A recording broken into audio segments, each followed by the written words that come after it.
Hi everyone, welcome back to Live in Italy magazine's video channel and our chat with an expat. We are finishing this year off with two very special guests who are experts in the Amalfi Coast with love and everywhere in Italy. I'll be sure to put their company's name, which is To Amalfi with Love, Tours of Italy, and all the links below. And we're going to get into their journey of meeting each other and all that they offer. So if you're interested in booking a trip to Italy next year, be sure to follow them. And if you want to know more about what they offer, please visit our website. As always, our transcripts are there, and there's a couple of articles as well.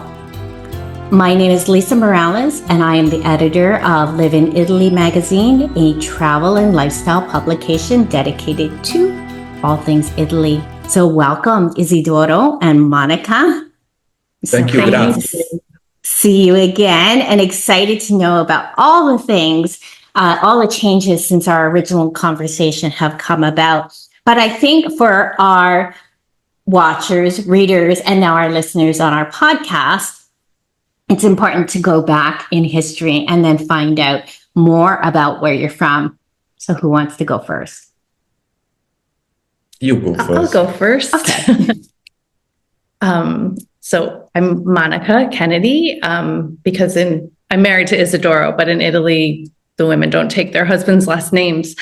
I'm from Connecticut, USA, and I lived in Connecticut my whole life. And I don't know, did you want to know about my work? Yeah, tell us what you were doing professionally in the United States. And anything else you want to share? In the USA, I was working at Yale University's law school as a paralegal. I ran the Community and Economic Development Clinic and the Small Business in Times of Crisis Clinic, as well as the Housing Clinic. And I also am a yoga instructor, and I had a yoga studio. So that's what I did in the USA. And I traveled a lot to Italy. And that's where I met Isidoro. Okay, so let's talk about you, Isidoro. What part of Italy are you from? I'm from the south of Italy, more or less near the Sorrento Amalfi Coast. All my relatives are from Torre del Greco. That's where my last name, Langella, is from. My name is Isidoro Langella. But I was born in Cagliari, in Sardinia. Because my parents were working there as teachers. Then they moved back in the Campania region, and I moved in different towns nearby the Sorrento area. I've been working for more than 10 years in the tourism industry.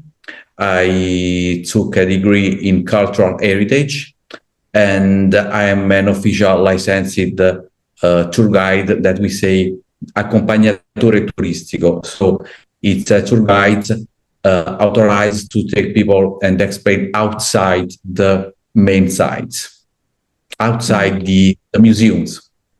Mm-hmm.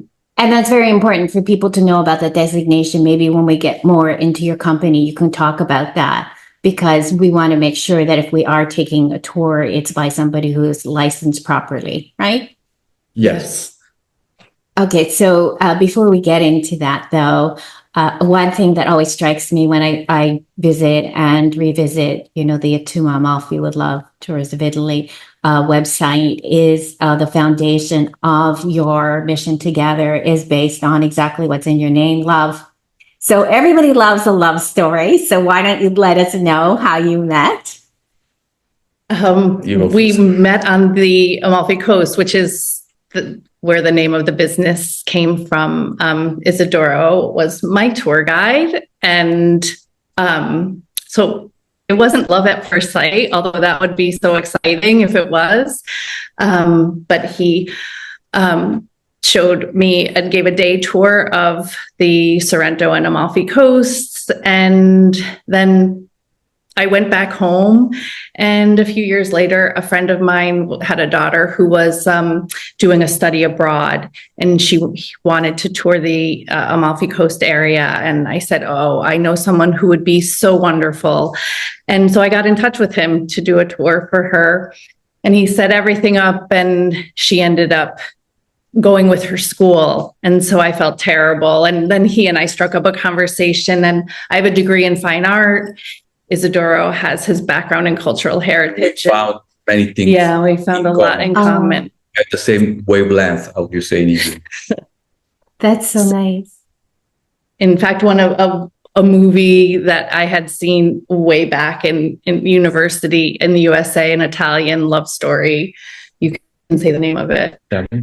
Nuovo Nuovo Cinema Paradiso. It's a movie of Tornatore. It's an Italian director who won back in the 90s Oscar Award. And so I had seen that movie, and I don't know, it just struck up a conversation. We just connected, and there was an exhibition of Caravaggio in Naples. You were interested? Yeah, I want to be there. I was studying history of art. I was taking the exam of history of art, so I was full of knowledges of informations about Caravaggio at that time. So then we had a long distance relationship. I was flying back and forth to Italy, and then COVID happened, and we were separated by the travel ban. And so we were separated for like almost 300 days because both of the countries would not let anyone fly in. You had to be married. And so finally, Italy, of course, Italy loves love. And so Italy opened up to people who were in a relationship. And so I was able to come and... Despite of the COVID ban, only Italy and Europe, I think, authorized those who were proving to be in a relationship to come in. Right. So we filed a big binder of our relationship for the proof, security, and I was able to come in and stay, and then just things progressed from there, and we got married, and Isidoro came to the USA. He was there for 2 years, and that's give me so we're talking about between 2020 and 2022 then. Yes. Mm-hmm. Yeah. That's the reason why I asked is you are not the first, and I know definitely not the last, kind of like this pandemic passion story, which is like, I'm not talking just you as a couple, but as a business. It as hard as it was, it seems like some wonderful, great ideas have come to fruition in that time. Mostly, our time to think and reflect and what we want. So you had said, Monica, that you met Isidoro on a trip to Italy. Had you been to Italy before then? Yes, I had been. And so, like I said, I have a degree in fine art. And so I studied history, and I had been to Italy a number of times, but I hadn't been down to, I saw more of the classical parts of Italy. Right. And so that was the first time I went down to the Sorrento and Amalfi Coast. So, and that's when I met him. And Isidoro, what did you think of the United States? Was that your first time being in the United States for even that long? Yeah, it was my first time. But before, I have been living for 4 years in London. So I was used to speak English, but first time overseas. It was like a dream, that we grew up with the American movies, with the American series. Right. The first one, like, what's her name? Fonzie. Happy Days. Happy Days. Okay. Wow. So I was like a child wondering, wow, it's like the American movies, the American lifestyle. Then, if I have to be honest, I missed the Italian way of gathering together in piazza to have the passeggiata, the stroll on Sunday. These are together with food, of course, but I liked the American tourists are for my experience in Italy, are the most welcoming. First of all, because they are good tippers, because you have the habits of giving nice tips. Second, because the Americans are always not in competition like an English or a French or Spanish, but you appreciate our history. You are always taking Americans outside. It's like taking someone who thanks you. Oh, wow, you have such a wonderful landscape. You can sense that they appreciate, they like our country, our culture. That's good to know. Yeah, Sorry? that is great to know. That is great. That's a really great perspective. And it's something that is really always nice to hear. That especially the Americans, like a lot of times, we don't have as many languages as Europeans. People think like we're kind of all materialistic and things like. But to be able to be told, like that they appreciate, what you offer and be open minded to that is just fantastic. That's good to know. We'll get more into obviously To Amalfi with Love in a little bit. Before we do, though. I'm guessing that at some point when you were in the United States, then is when you formed the idea. You were already Isidoro, a licensed tour operator, but to form To Amalfi with Love. And you now say Tours of Italy, correct? So people know is like Amalfi Coast is obviously, you know the area really well, but you also know the rest of the country. Of course. Yes. So when did the idea come about? So the idea came about because when Isidoro came to the U.S., we're obviously not young, and so to start a career in the USA, having been in the tourism industry, was difficult, and also he was really homesick and trying to share. He loved share. His passion was sharing his country with people. And I felt like I kind of took that away because I wanted him to come to the US because I have 2 adult children. And so he did that. And so I had a yoga studio. I worked in helping people start small businesses in the clinic at Yale.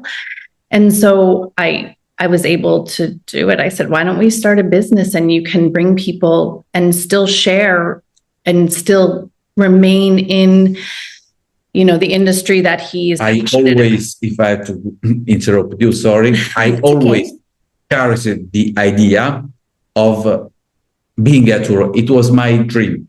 When you work as a tour guide, you are in touch with big tour operators because they send clients. And I have been always curious. I always studied how they work. I always dreamt of building my own tour operator. In the USA, thanks to her, we started slowly. And we did a lot so far in 2 years. The other thing what we brought to the business was I felt as someone who had traveled to Italy and traveled through a travel agent and then also on my own. Isidoro had so many connections. And so we did something a little bit different because travel agents work with consortiums. We just started working directly with guides and drivers and all the people that Isidoro was connected with to connect people really deeply with Italy. And we felt like it was just something different and important and really bringing the connection that we had. Because when I was working, I always get touch. I was working in Firenze, I get contact there. So I get contact that slowly by the time became my friends. Right. So I've not been only working. I always tried because of my personality to make connection, to make friends. I like that. And I think that's key. Yeah. And I think that's what it is, because it's not just about travel and like seeing people. It's about like everyone wants to be connected. It's almost like people want to not be a tourist, but you are a tourist. And so by knowing like, okay, this is your guide and we knew that people were getting the best of the best. And it's grown because of treating with a different eye. Yeah. Yeah. So let's get more into it. To Amalfi with Love Tours of Italy. You won't. I mean, we'll put the website below, and it's on our magazine as well. But if you look up To Amalfi with Love, you're for sure going to find them. So your business, let's get into it, is now based in Italy, correct? It's a USA business. We're in Italy right now because we need to be traveling because we are To Amalfi with Love Tours, Right. Love Italy. So we've got to be throughout. We want to know. We had to stay on the ground to check all Exactly. the information. But we have an American LLC. Yeah, it's American business. Right. That's fine. That's just a business thing. I'm much more interested, and I think anybody else would be, is we want to be connected, like I said, is somebody that's on the ground. There are big tour operators that, operate from some other place and they just have subcontractors. So we're going to get into that. kind of Exactly. stuff. We don't have subcontract. We have Exactly. No, and I love that. And I think that's how we originally connected. Somebody I'm connected with professionally was asking to go on a vacation, and it was the whole Instagram thing, and I had no idea at that point what you'd offered, and I heard back what a great experience it was, and it gives me the reassurance that all these people who will follow the magazine, they are real people. And we are part of like this community, like you said, network. So let's talk about what you offer, because tour can have many different, connotations. So what does To Amalfi with Love offer? We offer, I like to imagine our business, like a tailor-made. We offer something specifically on the desires of our clients and contacting directly all the vendors. So we don't sell prepackaged tour. Can I interrupt for one moment? Bye. Okay. So what we offer is we do bespoke itineraries for people who are traveling, maybe a couple or a family. We do custom itineraries. And it's not just a custom itinerary. We also follow their trip when they're in Italy. We're in contact with them. It's like a white glove service. And then we also do very small group tours. Maximum 14, 15 people. And then yoga retreat. So we are with them, Isidoro. Where I'll be the official tour guide. Yes. The licensed guide. So okay, go ahead. It gives people an opportunity, no matter how they travel, to travel with us and have that connection and to be connected in the way that we hope we want with our specific guides, drivers, service providers, chefs, hoteliers, it doesn't matter if you want to travel on your own or travel with our us. Group. Yeah. Groups. Right. And I think that's really popular. I think, depending on the characteristics of the traveler, sometimes they want to be independent, but it's a lot of work. And if you don't have the savvy or know-how or want to do the research, you're still kind of, especially if you want to go beyond, Rome, Florence, the typical places to go, your adventure, that's great that you do. And then you have these tours. So I want to go back to what we were talking about, Isidoro, about being a licensed tour operator. Now, I think in Italy, there are 2 categories. Is that correct? Yeah.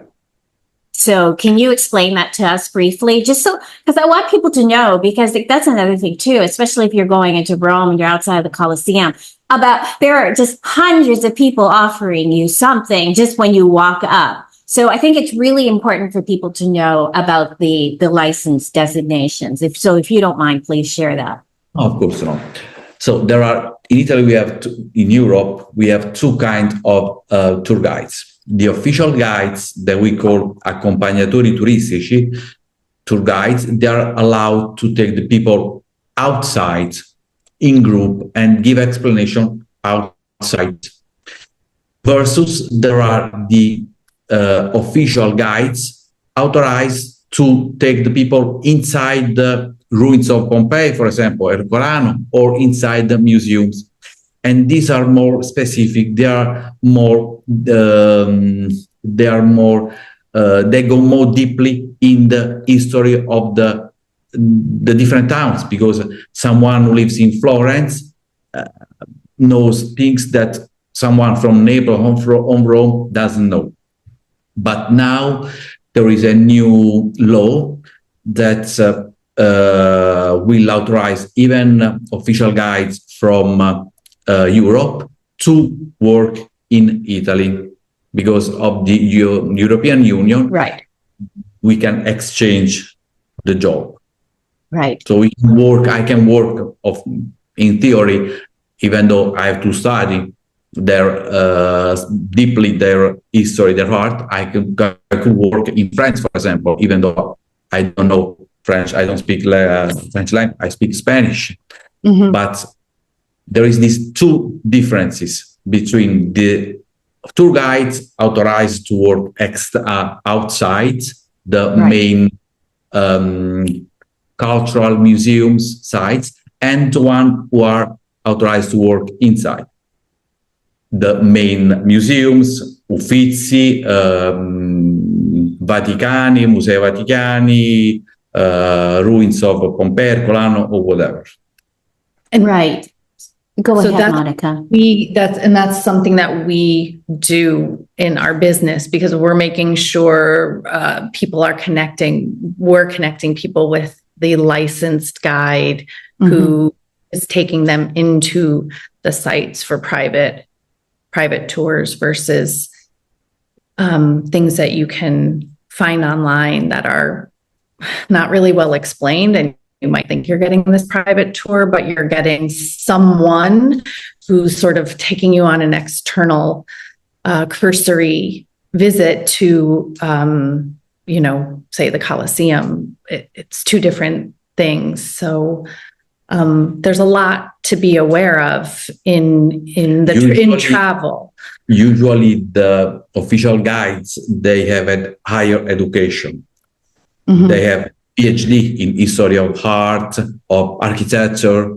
They are very knowledgeable. I have a degree in cultural heritage. I can pass when there will be the next public service to be an official guide, even also authorized to take people inside the museums of Naples, where I am more deeply connected. Right. That's great. Now, by the time that the article and this interview is published, it's going to be December. And I believe one of your upcoming popular tours is visiting Christmas park markets. So can you tell us a bit about that? So the Christmas market tour, this year we had to cancel some of the tours. I got sick, and so we had to cancel some of the 2024 group tours. But it's on our 2025. Yes, but you've done it before. That's okay. And I'm sorry about that. That's what happens when you're a small business.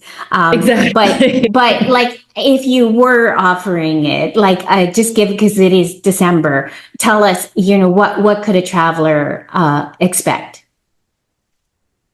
So the market of Napoli, we are in. So we do from from Rome, Florence, and then down to the south, and we do. Arezzo as well. All these mercatini di Natale, we call markets, that have been popular first in Austria, Germany, then in Italy they became popular in Trentino Alto Adige and Bolzano are the most famous, and now all the towns are making these little markets in this area where we are. Is becoming very popular in Arezzo. They make this market for Christmas. So we will be visiting in December this town like Roma, Firenze, Arezzo, and Naples. Naples has it's totally different, the Mercatini di Natale, because there is the street with the nativity scenes. It's more authentic than the other Christmas market. Yeah, because maybe some of the other ones in the bigger cities are more commercial. So this is just more Exactly. an inside Out look there. of that area. Typically of that area. The Right. people artisans working have been there since generation. The shops has been there since when they started to make this nativity scene in the 70s. Right. That sounds amazing. And so heading into 2025, what tours do you anticipate? So in 2025, we are going to have 2 tours of southern Italy, which are going to be Sorrento and Amalfi Coast, which are very popular, but also it's Ischia, Procida, and Napoli. Isidoro is fantastic. I mean, he's fantastic at all the areas, but Napoli especially, because it's an area that Americans tend to be nervous about venturing into. And because it's Isidoro's stomping grounds, it's just so much fun to tour Naples with him, because you are in the hustle and bustle of everything. And then suddenly he's taking you into a beautiful cloister where it's like so quiet, and you are seeing these amazing, like jewels from the churches, and it's unbelievable. It's the best. It's one of my favorite tours that is. Because when I was studying my university, my professor would take in excursions outside to go very, very deeply in the history of Naples. So, so Naples is a highlight of especially the Christmas market tour. So we're also having that as in our 2025 2 opportunities, because we're going to offer it earlier in the season.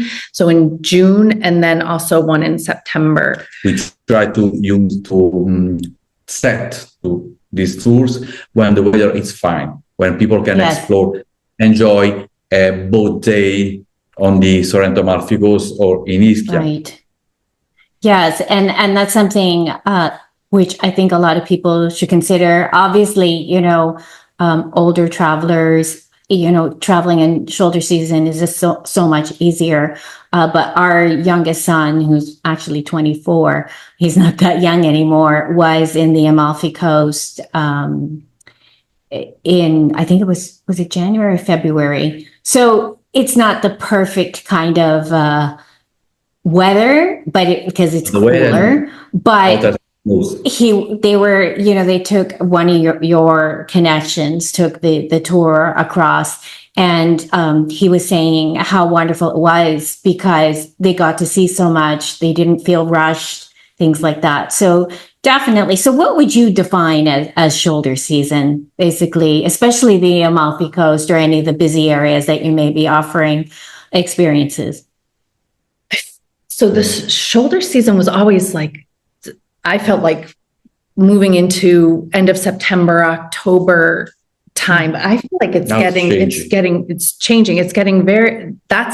staying busy. And I don't know if that's post-COVID travel that people have been, once they were stuck at home, everyone was like, never being stuck at home again. I'm going to go see the world. I would say Christmas now. Yeah. Wow. How interesting. I feel like it's because the quiet times are, I think, Christmas and then like March moving into April, I think is quiet still before everything. Interesting to know, because it used to be, okay, if we travel, what used to be a shoulder season, it'd be like, oh, there'd be no kids. It'd be less crowds. But that's good. It's good to know that people are traveling all year long, but, I guess the word is out. It is, especially at the Sorrento and Amalfi Coast. We were just right there, and it was still very, very busy. So I feel like it's getting pushed. I mean, Italy, you can come anytime, and it's so wonderful to see. Of course.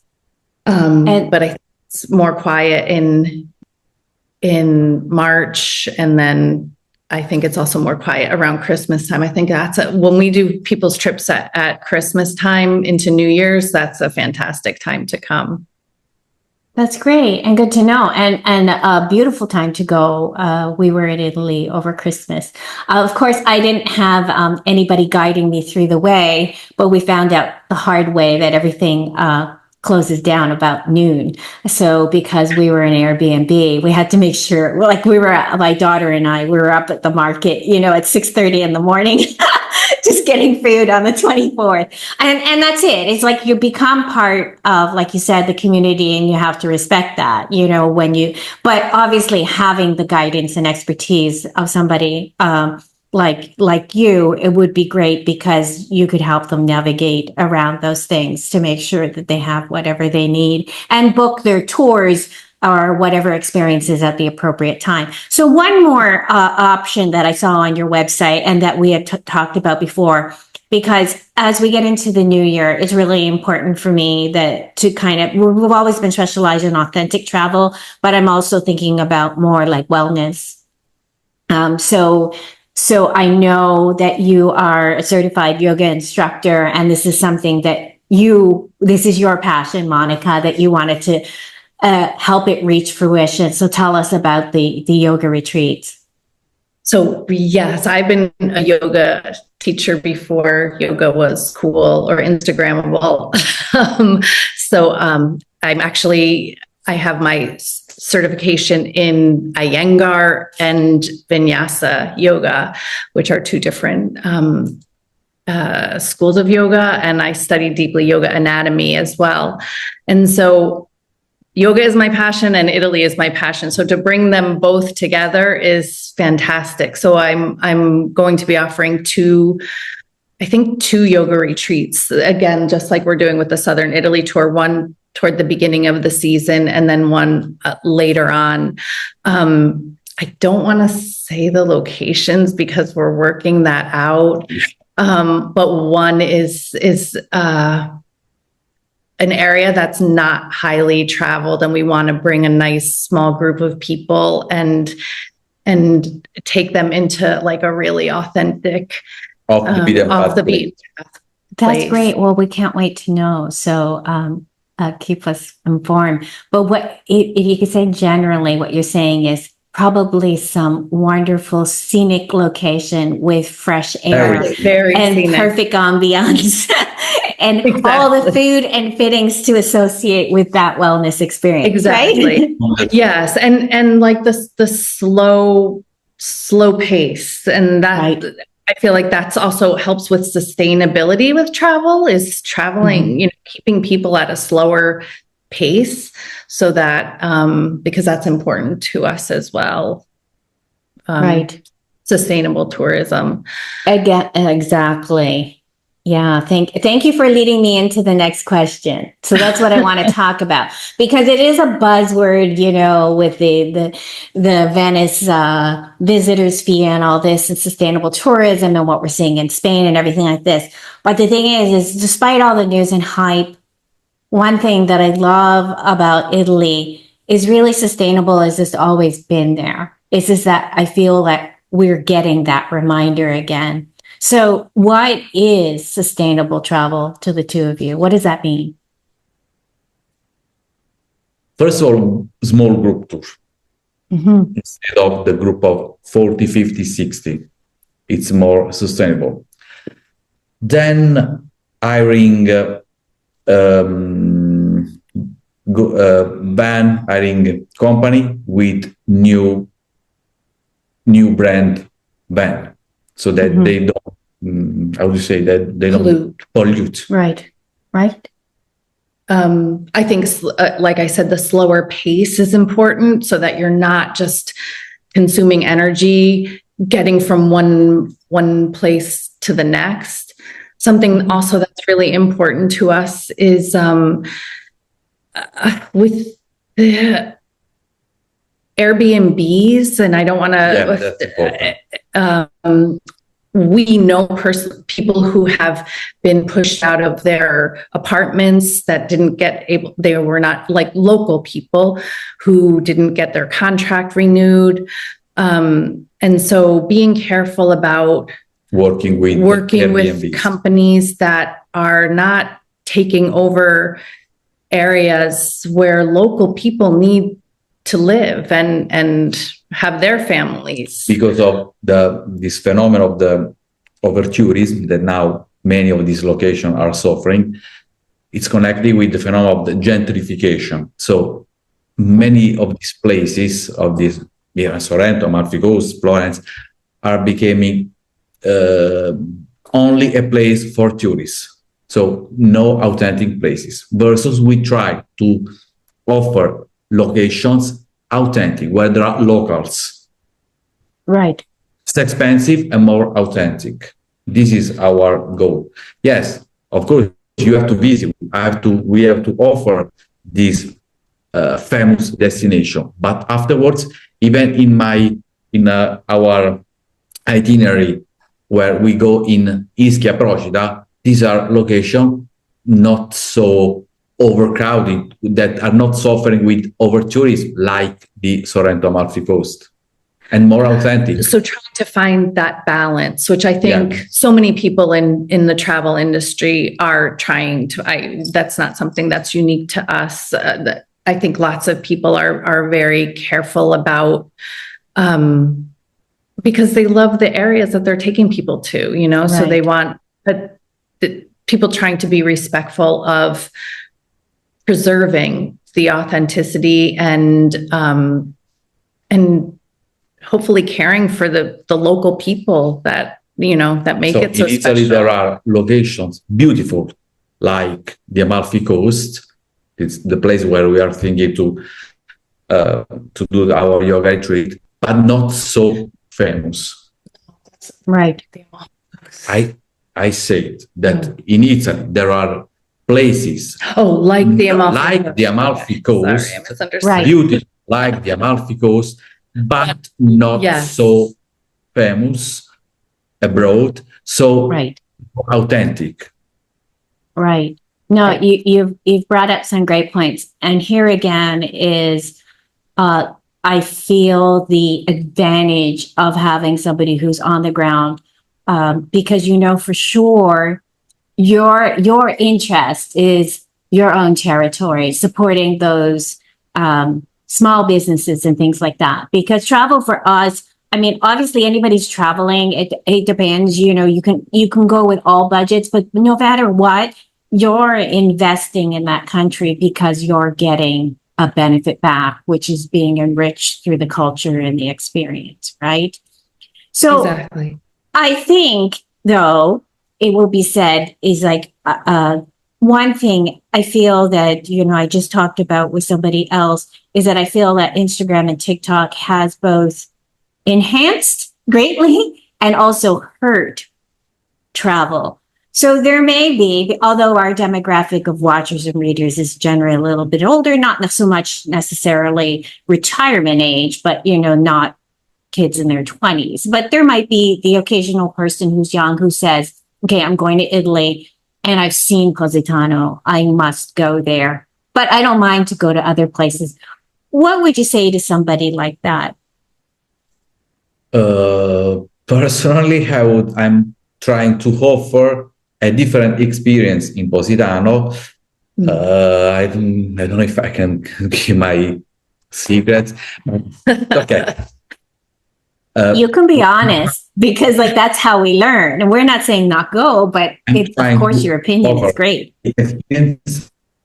I'm trying to offer the experience of Positano by night, in evening, where there are no cruise ships. There is no crowd. We were there last week. It was fully crowded. So if you offer a visit of Positano at 6, it's empty.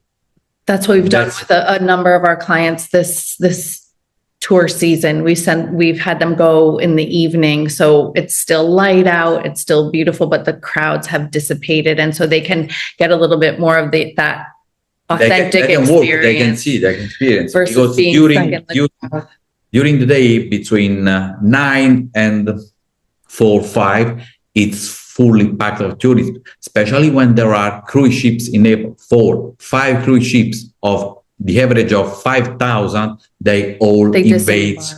They disembark and they all invade. So I try to offer this experience. That's an idea that I had. But to your point about Instagram and social media, it helps and it hurts, because I think that people, you can see, and I mean, I take the photographs for our website, I take all our pictures, and I can frame it and it looks like no one's there, but there's actually so many people traveling. And so people can have the idea that they're going to come and see something and then be really stuck in crowds and feel very disappointed with that experience. So for us, we try and tell our clients, it is crowded, and, we try and offer ways to avoid, like Positano at night. Or even in Sorrento Amalfi Coast, there are spots that are not visited. You can offer restaurant right after 50 minutes of the beaten path in Sorrento, where we know local, and the only problem is, if it's a problem, I have to arrange the car service because it's off Sorrento. The prices are the half of the center of Sorrento, and it's more authentic. It's where we would go. It's where the Italians take their families or their dates. And so the other nice thing is that for example, on the Amalfi Coast, I can think about villages like Agerola, up on the peak on the Amalfi Coast, where there's Agerola Furore, where the Gods of Paz begins, with a standing view, standing food and restaurant, but not so crowded like down Amalfi or Positano. Right. Very good. That's great insights. That's good to know. And of course, again, even though you are originally from that area of Italy, you are offering experiences all over Italy. Yes, we are in Umbria. And, this is where we live now. You can see. We are 18 kilometers, so 50 minutes from Cortona, packed of tourists, where the prices are the double. Even if you buy a simple spritz, here, where we are, it's everything. Yeah. You get a spritz for five euros, and it's amazing. It's and it's the same valley, Val di Chiana, so the same landscape. It's only the storytelling behind Cortona that changes. We are near Pienza, Montepulciano. It's really beautiful places that are just stunning, and you get that authentic meal, and that's what we do. We put together our itineraries, but we also put suggestions, restaurant suggestions, all sorts of things for people. So we offer to our last clients an accommodation, a nice agriturismo in Orvieto. They didn't know. They went to the wine region, Siena. I said, visit Orvieto, just go there. Less expensive, more quiet, and they liked it so much. Oh, it was wonderful. And we go and visit. We go and see where they're staying. We visit the villas. We check everything. We check out the properties before. Surrounded by wineries, they could walk to the wineries to have the wine tasting. So that's amazing. Italy is just, there's so much to see. And I feel like that's, some people may only come here for once in a lifetime, and other people come frequently. So, and another ultimate sort of tourism where I want to focus is the route tourism. That's very important. People who come here for visiting the villages of their relatives, where they nonni bisnonni came from. That's so we partnered with a genealogist, and we are offering that either way. If you do a small group tour with us, or if you do a custom itinerary. This summer, we did an itinerary for a family. So we planned 14 days around. They wanted to go to the village of their ancestors. And so the genealogist did all of his research. We knew ahead of time that he found cousins, and we had to keep that a secret. And our clients went to this small village, and they met third cousins and saw where their ancestors had worked. The ancestors came to the USA in the 1800s. Wow. And our genealogist goes to the actual villages and looks up all the information, finds all the records. He's not necessarily going to find family, but in this case, he found. They invited them. That's beautiful. They were visiting, and people were, come here, you are cute. Come here for a snack, a drink, or whatever. They found the place where his nonno, grand, where had the bakery, so the oven, where it was a panificio, a bakery. So like a bakery shop. That's like the really deep connection. And then another day we had arranged, their father liked a particular wine. And so we arranged a winery tour at the winery that their father, who had passed away, that he liked. So we really love to customize and find things that are unique and just special for our clients so that they feel super connected to Italy. That's our goal. Right. Yeah, no, that's a great goal. Having those lifelong experiences and so popular because any Italian Americans that I've spoken to, if they're not working on, their dual citizenship, they are working on finding those ancestral roots. So great that you can offer that, and how interesting to be working. They were crying. They were so happy. Yeah. No, it's very touching. It's giving me goosebumps. Yeah. And I think that's so important. We all want to feel connections. And that again goes back to community and exactly what we began with our conversation, you saying that you missing that sense of community, which I think you, Monica, can understand probably firsthand, is that this is the big attraction to Italy. Is, if I speak to Italians sometimes, like the grass is always greener on the other side of the fence, and I interviewed a couple and they were like, and people they're living in Sicily and they were like, people think we're crazy for doing this. And she said, cause she's, they're originally from South Africa and they went to London. And she said, she told them, listen, you go for 2 years to the United States or wherever you're going to go. And then you tell me 2 years later why we're here. And it's exactly that. It's exactly that sense of community, everything that you're preserving for people. And of course, as Live in Italy magazine, we are not telling you to go live in Italy, but through these experiences, these travel experiences, or whatever you can afford to do, like you're making those connections, you can bring that sense of community into your life, no matter where you live. So with that being said, as you know, this section of the magazine is called Chat with an Expat. And I always like to ask, although it is now a cute word, and most of the people I've interviewed don't like the word expat, but Monica, what's your definition of an expat? Because Isidoro, you're not really one. At least not Not yet. anymore. I won't. But I'm still a green card holder. So. Yes. Okay, well, we'll ask you after. Let's go and start with Monica. I guess my definition of an expat, is someone who's, living outside of their own country. Right. I don't know. I guess I still don't feel like it. I guess I am an expat now, but I don't feel like an expat. I don't know how an expat feels.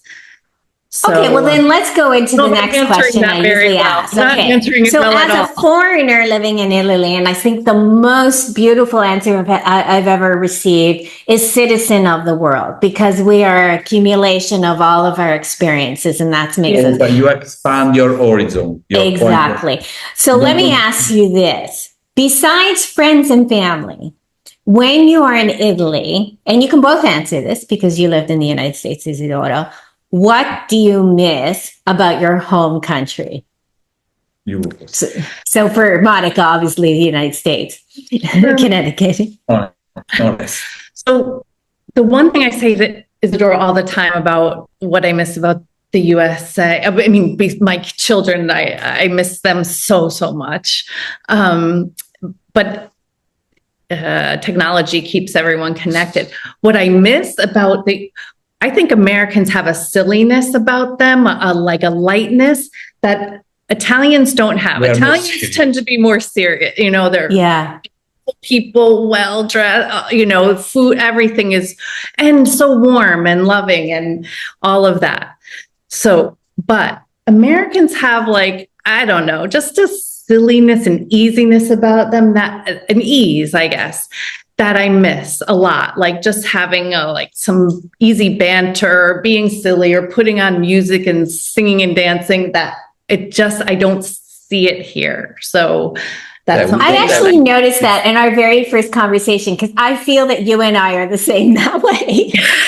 Like we can get on something that's completely different topic and then just roll with it, but then also get back to business. So, but that's good. Yeah, I've asked you, that's the first time anybody's answered that, but I understand that. There's a cultural difference there. So Isidoro, you've been in the United States enough. I mean, maybe the list is really long, but when you're in the United States, what do you miss most about Italy? The food. Okay. The sea, the blue water, the Mediterranean Sea. And what else? You said the piazza. The gathering in piazza. But now, for example, I am missing some things of the USA, like the freedom. Here, you have always be well dressed. In USA, I touched the freedom of going out, and people don't judge you, don't look at you. Right. Here, they stare at you, they make an X-ray. Like you could wear your yoga clothes out in the US.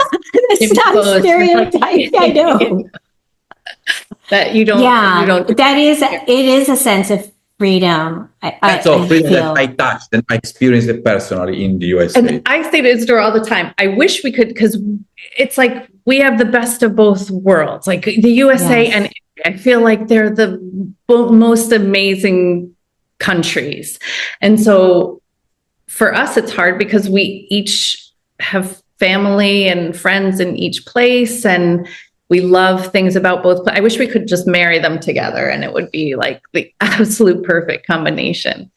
But for now, we kind of are in both places. Mm-hmm. So we do have the best of both worlds, the amazing food and culture of Italy, the freedoms that the USA offers.